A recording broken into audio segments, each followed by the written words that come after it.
There was once a king who believed he was untouchable. His name was Croesus, ruler of Lydia, the richest man of the ancient world. They said even his servants ate off gold.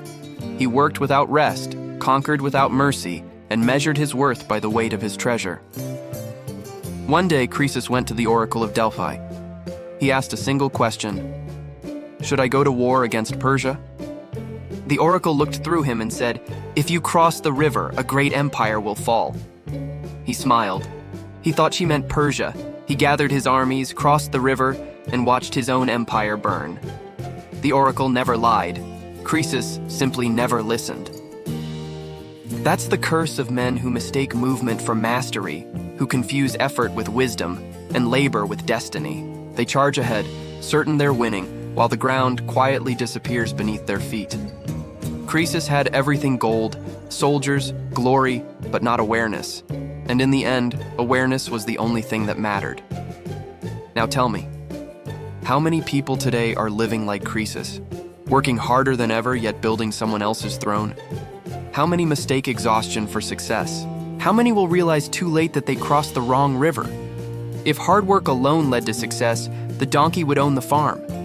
But it doesn't. And what you're about to hear will change how you see that forever. Stay till the end. Because once you understand the illusion, you'll never see work or power the same way again. Picture this: a man bent under the sun, sweat dripping, hands cracked, eyes empty. He wakes before dawn, works till night. Year after year, he digs, lifts, carries, obeys. And one day he looks up. The mansion he built doesn't belong to him. The land he plowed is owned by another.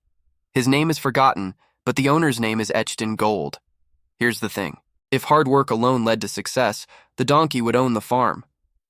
But he doesn't. He carries the load. He eats last. He dies in the same dirt he spent his life tilling. That's the truth we don't like to face. Most people don't work to build their own freedom. They work to maintain someone else's.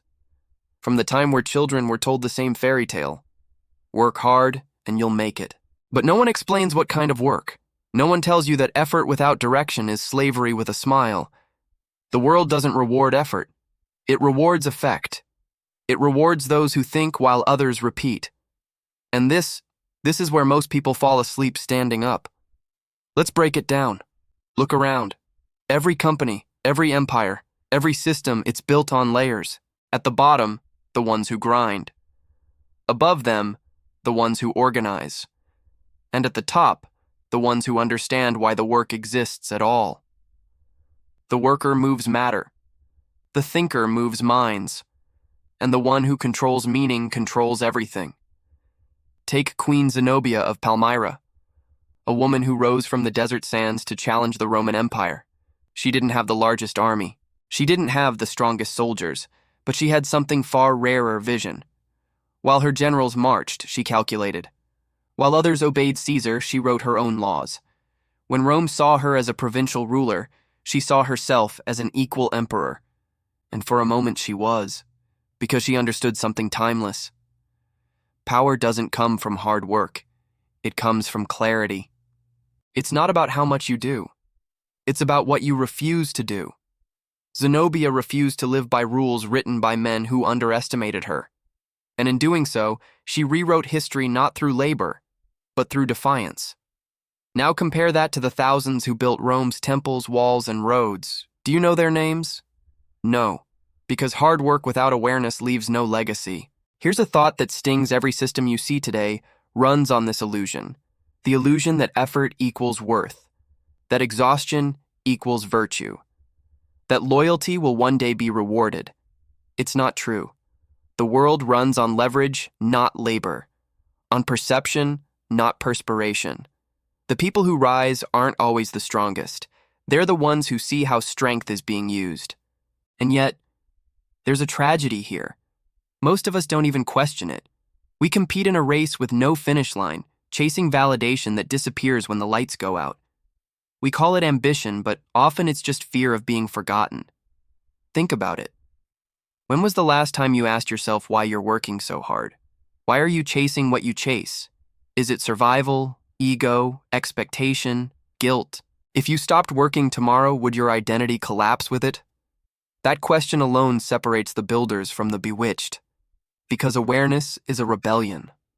To think differently in a world that worships struggle is heresy. Hannibal Barca understood that. He didn't fight Rome head-on like every other general. He didn't believe in working harder. He believed in thinking sideways. He led his army over the Alps through snow, hunger, death, just to strike Rome where it least expected. A man who used imagination as a weapon. He proved that intelligence can bend reality, that the battlefield belongs to the one who sees patterns others ignore. Every donkey carries weight, but only a few learn how to load others' weight onto wheels. That's civilization. That's hierarchy. That's psychology. So when people say work hard, what they really mean is stay busy enough not to question the system. Because if you ever stop and think, if you ever start seeing, you might realize the farm was never yours. And once you see that, you can't go back. The man who wakes up is more dangerous than the one who works the hardest. Because now he knows the difference between motion and progress, between loyalty and control, between purpose and conditioning. And once you know that, you stop being the donkey. You start becoming the mind that owns the farm. There's a pattern that repeats in every age. Some build, some watch. And only a few understand what they're really building. Most people spend their lives laying bricks for someone else's vision. They're told it's noble to be the builder, to wake early, to obey, to hustle, to never question. But the truth is, every builder serves a watcher. The watcher doesn't lift the stones. He decides where they're placed. He doesn't sweat under the sun. He owns the shade. You can see this pattern everywhere. In ancient empires, in corporations, in families, even in friendships. The watchers understand something the builders rarely do. Control isn't about effort. It's about awareness.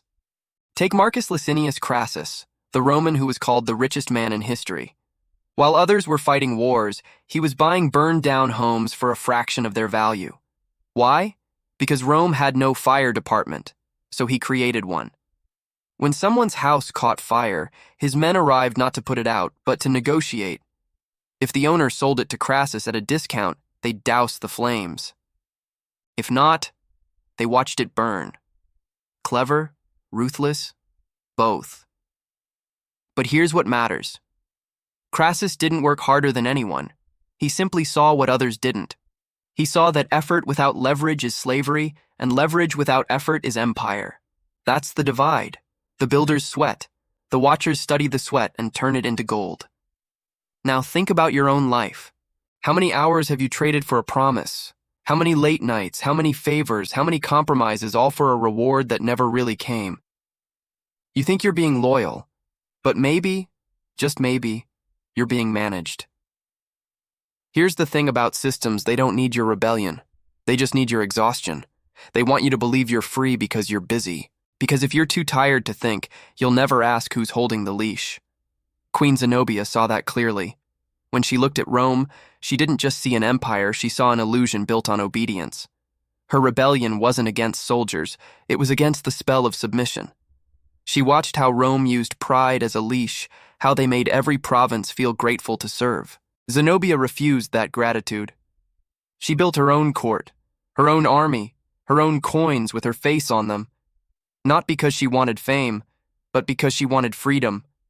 She wanted her people to stop calling Rome father. For a moment, she won. But the watchers of the world always notice when someone stops kneeling. Rome came for her not because she was dangerous in battle, but because she was dangerous in thought. You see, the greatest threat to any empire isn't rebellion, it's realization. Once the builders realize they're building for someone else, the entire structure trembles.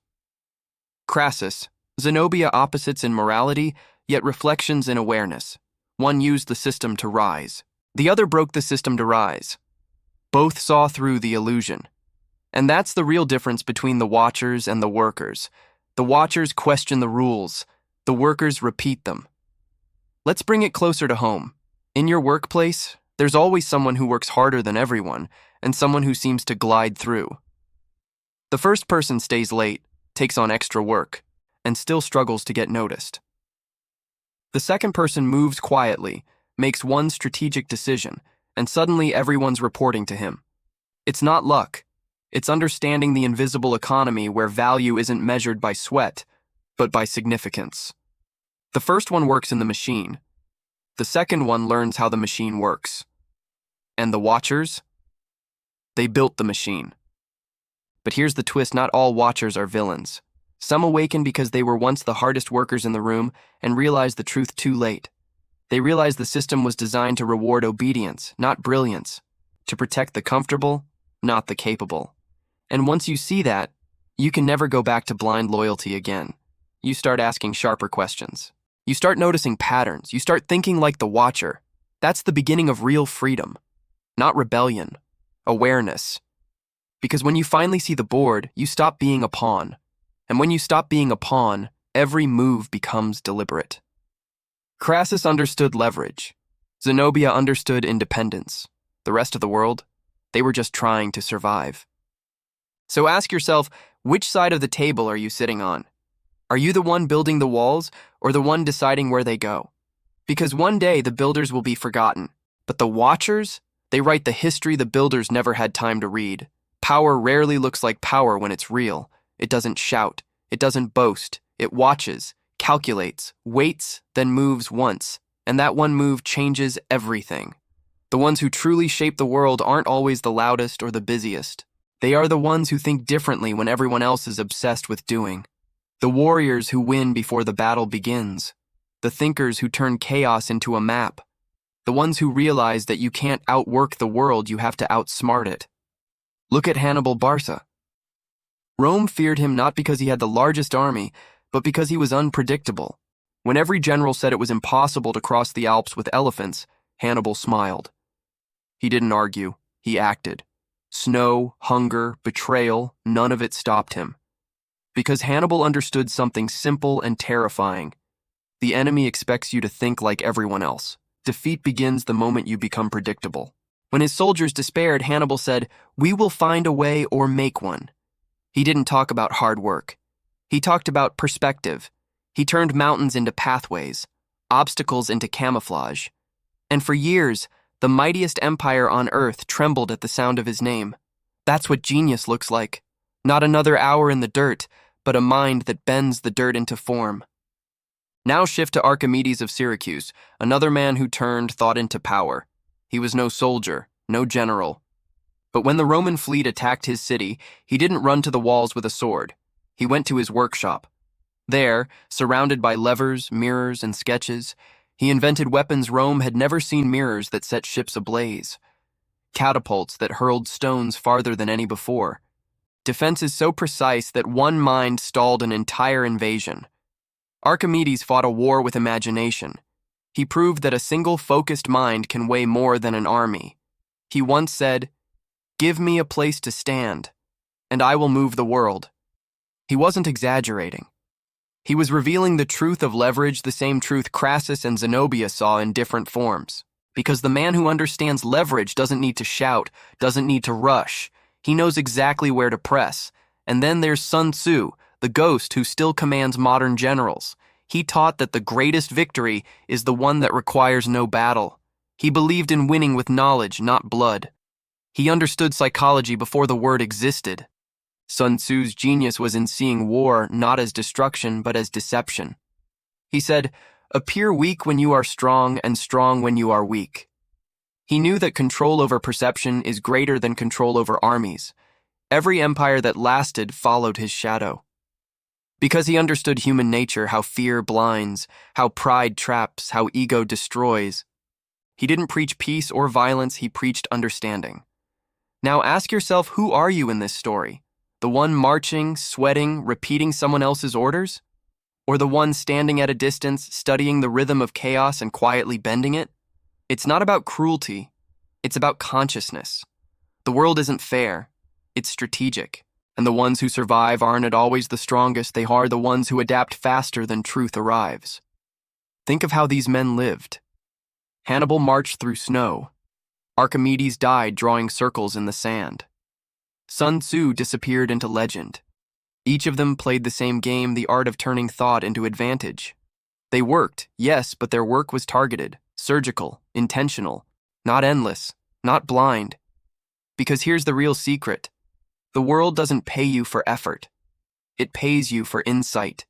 You can shovel coal your whole life and die in darkness. Or you can invent fire once and light 1,000 years. And yet most people still chase the illusion of noble struggle. They equate exhaustion with achievement.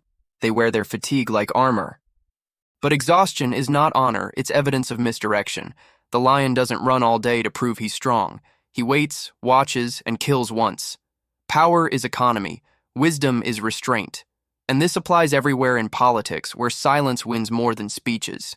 In business, where timing beats talent. In life, where self-control defeats chaos. The art of outsmarting the world isn't about deception, it's about precision. It's learning when to move and when to wait, when to speak and when to disappear, when to act and when to let others tire themselves out chasing ghosts. That's how power grows quietly. That's how the watchers rise above the builders. That is how the few turn life itself into a chessboard, while the many keep polishing the pieces. So the next time you hear work hard, pause. Ask yourself, am I building the wall, or am I designing the fortress? Am I running in circles, or am I watching from the center? Because every moment you stop thinking, someone else starts profiting from your silence. And the world will always reward the one who sees 10 moves ahead. Power doesn't always walk in daylight. Sometimes it whispers in candlelight. Sometimes it enters the room barefoot, unseen, and leaves the strongest men trembling. The world isn't ruled by those who shout. It's ruled by those who understand silence, by those who can read the air before anyone else even notices it's changing. That's the territory of Grigory Rasputin, the monk who walked through palaces like a ghost wrapped in madness. To some, he was a healer. To others, a demon. To all, he was a mystery. He came from nothing. A peasant from Siberia, uneducated, unwanted, dismissed. Yet he became the most feared and protected man in Russia without an army, without wealth, without position. How? By understanding what moves people better than they do themselves. Rasputin didn't conquer through muscle. He conquered through presence. He could look at someone and see the fracture lines in their soul. He could sense guilt, insecurity, desire, and twist them into loyalty. He once said nothing could stop him because he belonged to no one. And that was his secret. While others begged for approval, Rasputin fed off rejection. Every insult made him more unpredictable. Every rumor made him more legendary. You can call that manipulation. But it's also psychology in its rawest form. Because here's the truth most people don't like to hear. The world runs not on honesty, but on perception. It always has. People don't follow truth. They follow energy. The calm man who knows where he's going will always lead the frantic man who is trying to prove it. That's why some men are obeyed even when they say nothing. Their silence screams louder than a crowd. Rasputin understood that power isn't about domination, it's about fascination. Make people feel something they can't explain, and you own their attention. Own their attention, and you own their choices. Now, before you dismiss this as darkness, think of the world you live in. Influence is the new weapon. Algorithms replace generals. Attention replaces armies. And emotion? It replaces law. That's what Rasputin's story really reveals. He didn't invent manipulation. He exposed how easily humans crave direction when they lack purpose. He simply held a mirror to the collective mind and watched it bow. But there's something deeper here. He was both the villain and the prophet of his time, because every man who learns how to control others must eventually face the mirror of his own control. When you study shadows, they start studying you back. And that's where most people fail. They want power, but they're not ready for the loneliness that comes with it. They want influence, but they don't understand that every time you bend others, something inside you begins to break too. Rasputin's life ended the way all extremes do, with chaos. Poisoned, shot, drowned. But what survived wasn't his body. It was the myth. Because even in death, the story of his power haunted those who once tried to kill him. What this teaches is uncomfortable but true. People don't remember the hardest worker. They remember the one who made them feel something unforgettable. And that's the invisible economy of power control, the emotional field, and you control the physical world. This is what most donkeys on the farm never realize. They think power sits in muscles, money, or rank. But power lives in attention, narrative, and energy. It's not what you hold, it's what others believe you hold. That's why Sun Tzu said the supreme art of war is to subdue the enemy without fighting. And why Rasputin's shadow still lingers, because he proved it in real life. Think about it. In every era, there's a figure like him. Someone who rises not by following rules, but by rewriting how people see the rules. The seducer, the strategist, the mystic, the one who uses psychology as a weapon sharper than any sword. But here's the twist: you can use that same power for clarity, not corruption. You can learn to see through illusions instead of being trapped by them. You can study influence to defend yourself from it. That's what shadow work really means. Not becoming manipulative, but becoming immune. Learning the hidden patterns of emotion, ego, fear, and desire so you stop being their victim. Because once you understand the game, the shadows stop ruling you. You become the quiet force behind your own life, the one who watches calmly as chaos consumes others. You stop reacting. You start responding. You stop chasing power. You become it. And in that moment, the noise of the world fades. No one needs to see your crown. You'll feel it inside you. That's when you realize the shadows were never outside. They were waiting for you to see them, name them, and finally walk through them. The real revolutions never start with noise.